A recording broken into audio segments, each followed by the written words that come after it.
엄마의 불안대물림을 내 대에서 완벽하게 끊어내는 법. 어제도 아이에게 소리를 지르고 밤새 후회하며 눈물 흘리셨나요? 내가 왜 그랬을까 자책하며 괴로워하는 밤이 반복되고 있다면 지금 이 영상에 집중해주세요. 많은 엄마들이 아이에게 짜증을 내고 돌아선 뒤 밀려오는 엄청난 죄책감에 시달립니다. 좋은 부모가 되고 싶다는 간절한 마음과 달리 마음대로 조절되지 않는 감정 때문에 스스로를 육아 실패자처럼 느끼기도 합니다. 하지만 오늘 이 영상을 끝까지 보신다면 그동안 여러분을 괴롭혔던 육아 자책감의 실체를 깨닫고 완전히 자유로워지실 수 있습니다. 엄마의 불안과 짜증은 결코 여러분이 나쁜 엄마이거나 인내심이 부족해서 일어나는 일이 아닙니다. 그것은 단순한 감정 폭발이 아니라 내 부모에게서 물려받은 무의식의 대물림일 수 있습니다. 어린 시절 우리가 부모로부터 받았던 상처나 불안의 기억들이 뇌의 깊은 무의식 속에 저장되어 있다가 육아라는 극한의 스트레스 상황에서 나도 모르게 튀어나오는 것입니다. 세계적인 뇌과학 연구기관인 미국 맥클린 병원의 신경과학 연구팀이 발표한 논문에 따르면 부모의 만성적인 불안과 스트레스는 아이의 편도체 발달에 직접적이고 치명적인 영향을 미칩니다. 연구진은 부모가 지속적인 불안 상태에 놓여 있을 때 신체에서 발생하는 스트레스 호르몬인 코르티솔의 수치를 정밀 측정했습니다. 그 결과 부모의 혈액과 타액 내 코르티솔 농도가 높아질 때 주변에 있는 아이의 스트레스 호르몬 수치 역시 동기화되어 급격히 상승한다는 사실을 발견했습니다. 이러한 상태가 장기간 지속되면 아이의 뇌에서 감정과 공포를 조절하는 핵심 기관인 편도체가 과도하게 비대해지거나 예민해지게 됩니다. 결국 부모의 불안 주파수가 아이에게 고스란히 전달되어 아이의 물리적인 뇌 구조 자체를 변화시킨다는 뜻입니다.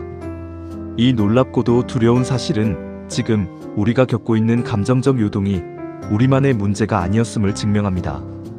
우리가 지금 아이에게 내고 있는 짜증은 과거 우리 부모가 불안할 때 우리에게 보냈던 신호들의 재현일 가능성이 매우 높습니다. 이것은 결코 현재를 살아가는 엄마인 여러분의 잘못이 아니며 나도 모르게 내면에 깊이 각인된 정서적 유산 때문입니다. 그러므로 가장 먼저 해야 할 일은 스스로를 향한 가혹한 비난과 자책감을 멈추는 것입니다.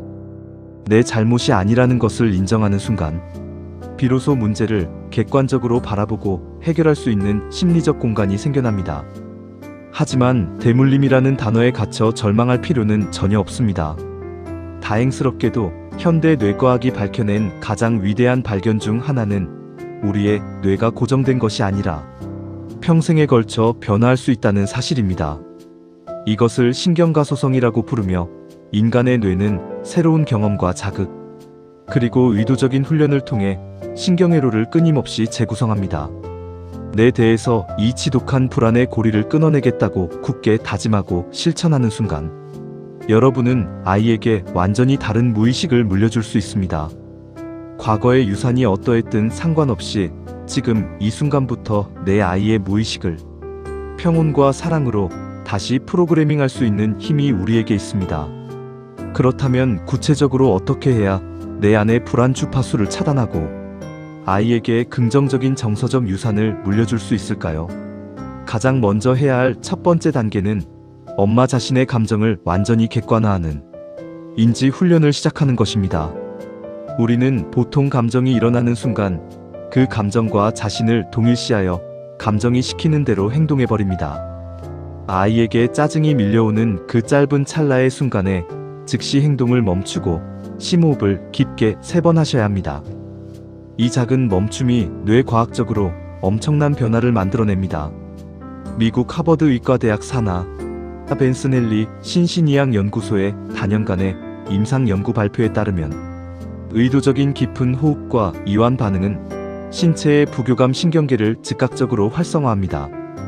부교감 신경계가 활성화되면 분노와 불안으로 인해 폭주하던 뇌의 편도체 흥분이 마법처럼 즉각적으로 가라앉기 시작합니다. 동시에 이성적 판단과 감정 조절을 담당하는 전두엽이 다시 활성화되어 상황을 통제할 수 있게 됩니다. 감정이 뜨겁게 차오를 때 속으로 지금 내 감정은 아이 때문이 아니라 내 안에 불안이 반응하는 것이다라고 스스로에게 조용히 속삭이세요. 아이가 잘못해서 내가 화가 난 것이 아니라 내 안에 쌓여있던 불안의 주파수가 아이의 작은 행동을 계기로 터져나온 것뿐임을 인지하는 것입니다. 감정을 내 안에서 겪는 것이 아니라 내 앞에 띄워놓고 바라보는 것처럼 객관화할 때 비로소 짜증의 노예가 되지 않고 상황을 리드할 수 있습니다. 두 번째 단계는 엄마가 무의식 중에 사용하는 모든 언어를 완전히 재프로그래밍하는 것입니다. 언어는 무의식으로 들어가는 가장 강력한 통로이자 뇌의 회로를 바꾸는 명령어와 같습니다. 아이에게 긍정적인 무의식을 가장 효과적으로 심어주기 위해서는 매일 밤 아이가 잠들기 직전인 알파파 상태를 반드시 공략해야 합니다. 인간의 뇌는 잠에 들기 전과 잠에서 깨어날 때 뇌파가 7에서 14Hz 수준의 느린 알파파 상태로 진입합니다. 미국 스탠퍼드 정신의학 연구소의 최신 논문에 따르면 이 알파파 상태일 때 인간의 뇌는 외부에서 들어오는 자극이나 언어적 메시지를 비판적인 필터링 없이 무의식의 영역에 그대로 흡수하고 저장합니다.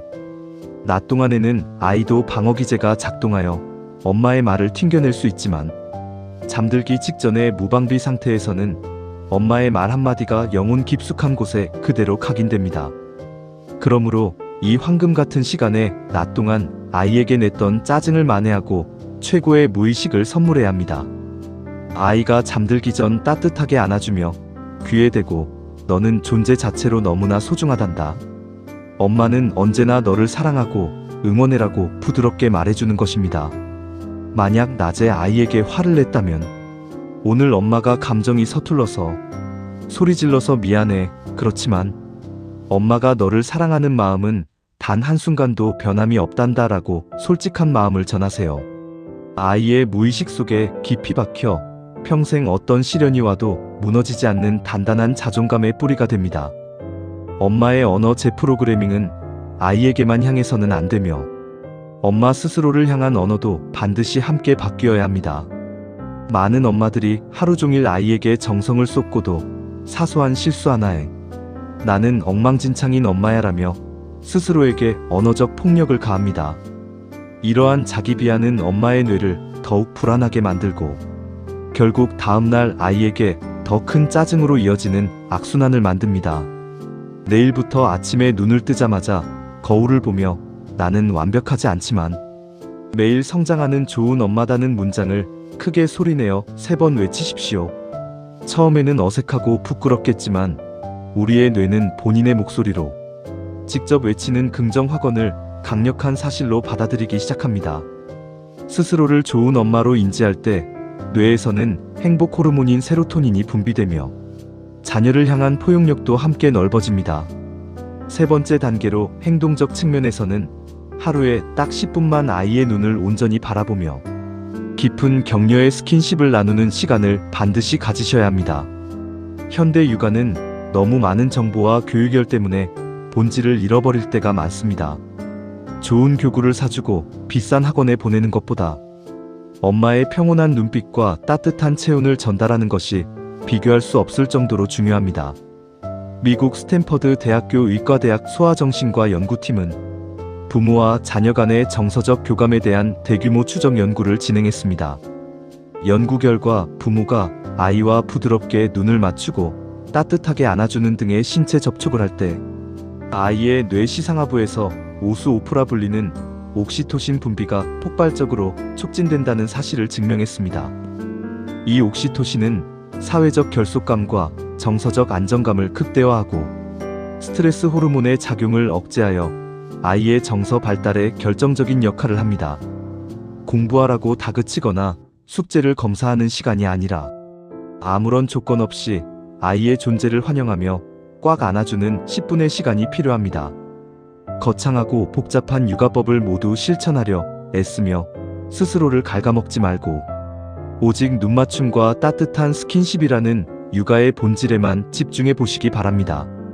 이처럼 불안의 주파수를 완전히 차단하고 평온의 주파수로 우리 마음을 채우는 것은 대단한 능력이 필요한 것이 아니라 아주 단순하고 구체적인 반복 훈련으로 누구나 해낼 수 있습니다.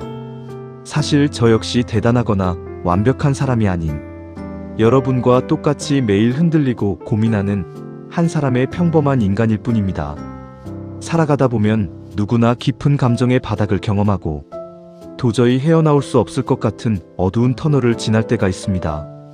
저에게도 매일 반복되는 팍팍한 일상 속에서 나는 부족한 엄마인 것 같고 내 부족한 성격 때문에 소중한 사람들에게 상처만 주고 있다는 생각에 사로잡혔던 시절이 있었습니다. 밤마다 침대에 누우면 오늘 했던 실수들이 머릿속에서 무한 반복되며 자책감과 괴로움 때문에 심장이 터질 것 같아 밤새 잠 못 들던 날들이 수없이 많았습니다. 주변 사람들의 행복한 모습을 보면 나도 모르게 질투심이 고개를 들고 그 질투심 때문에 다시 스스로를 쓰레기처럼 여기며 자책하는 지옥 같은 악순환 속에 갇혀 있었습니다. 그때 절망적인 나를 구원해 준 것은 거창한 성공학 서적이나 화려한 위로의 말이 아니라 아주 작고 사소한 인지적 변화였습니다. 더 이상 내 머릿속의 괴로운 생각들에 끌려다니지 않겠다고 결심하고 매일 밤 내가 느끼는 불안과 자책감을 노트에 날 것 그대로 적어 내려가기 시작했습니다. 글로 적힌 감정들을 제3자의 시선으로 가만히 들여다보니 놀라운 사실을 깨닫게 되었습니다. 내가 밤새 잠 못 들며 고민했던 그 수많은 걱정과 자책감들은 실제로 일어난 거대한 문제가 아니라 그저 내 지친 뇌가 만들어낸 허상의 신호이자 지나가는 감정의 찌꺼기일 뿐이었습니다. 그 사실을 명확히 인지한 순간부터 타인과 나를 비교하며 에너지를 낭비하고 스스로를 질투하고 자책하던 나쁜 습관을 과감히 버리기로 마음먹었습니다. 그리고 오롯이 내 삶의 아주 작은 성취와 눈앞의 평화에만 모든 에너지를 집중시키기 시작했습니다. 매일 아침 거울을 보며 나 자신에게 오늘도 고생 많았다. 너는 충분히 잘해내고 있고 존재 자체로 가치 있다는 말을 따뜻하게 건네며 작은 것부터 스스로를 인정해 주었습니다. 남들의 기준에 맞추려 애쓰지 않고 나의 속도를 인정하며 스스로를 따뜻하게 안아주자 내면에서 요동치던 불안의 파도가 거짓말처럼 서서히 가라앉기 시작했습니다. 내 마음의 중심이 단단해지고 비로소 평온해지자 나를 괴롭히던 주변 상황들과 소중한 사람들을 아무런 편견 없이 온전하고 따뜻한 시선으로 바라볼 수 있는 마음의 여유가 선물처럼 찾아왔습니다. 인간관계든 육아든 모든 삶의 핵심은 내가 먼저 완벽해지는 것이 아니라 내 마음이 먼저 평온해지는 것에 있습니다. 내가 평온해야 내 주변이 평온해지고 내가 나를 사랑해야 내 아이에게도 진정한 사랑을 줄 수 있습니다. 엄마의 평온한 무의식이야말로 자녀의 인생 전체를 지탱해 줄 수 있는 세상에서 가장 위대하고 가치 있는 정서적 유산입니다. 더 이상 지나간 실수에 얽매여 소중한 오늘을 자책감으로 낭비하지 마시기 바랍니다. 오늘부터 당장 무거운 자책감을 과감히 내려놓고 내 아이의 미래를 완전히 바꾸는 정서적 재프로그래밍을 지금 당장 시작해보세요. 여러분은 이미 그 누구보다 아이를 사랑하는 세상에서 가장 좋은 엄마입니다. 오늘보다 더 단단한 내일을 기대하며 구독과 좋아요로 함께 해주세요.